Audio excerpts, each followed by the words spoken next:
ایک اور مسئلہ نیند کے حوالے سے ہے. آج کل ہر دوسرا شخص ایک مرض میں مبتلا ہے، خاص طور پہ نوجوان نسل.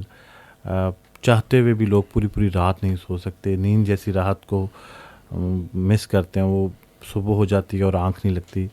ایسے لوگوں کے لیے کچھ ایسا بتائیں کہ کوئی ایسا عمل ہو کہ نیند کا ہونا تو بہت ضروری ہے، فطری عمل ہے، اس کے بغیر تو دن بھی بڑا خراب گزرتا ہے، کہ نیند لوگوں کو نہ آ رہی ہو اور وہ سونا چاہ رہے ہوں. اس سلسلے میں 3 چیزیں عرض کروں گا.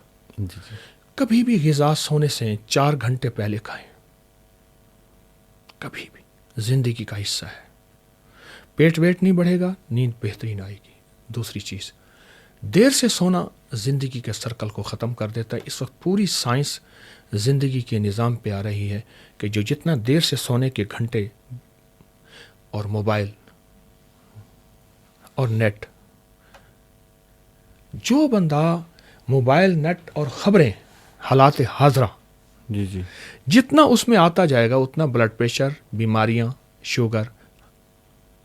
آپ دیکھیں جو حالات حاضرہ سے، میں نہیں کہتا حالات حاضرہ سے بے خبر رہیں، لیکن حالات حاضرہ سے اتنے باخبر بھی نہ رہیں کہ اپنے من کی خبر بھی ختم ہو جائے. سارے جہاں سے باخبر، اپنے جہاں سے بے خبر.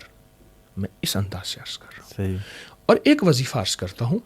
کہف، سورۃ کہف قرآن پاک میں، اس کو 1 تسبیح، 2 تسبیح، 3 تسبیح پڑھیں. کہف اول آخر 3 دفعہ درود شریف. اصحاب کہف کو اللہ نے 309 سال سلایا، 3 صدیاں 9 سال. یہ بہت زبردست لفظ ہے. اور نیند نہ آئے، تسبیحاں پڑھ کے سوتے پڑھتے جائیں، پھر کھولے، پھر پڑھنا شروع کر دیں. کہف ہر حالت میں پڑھ سکتے ہیں.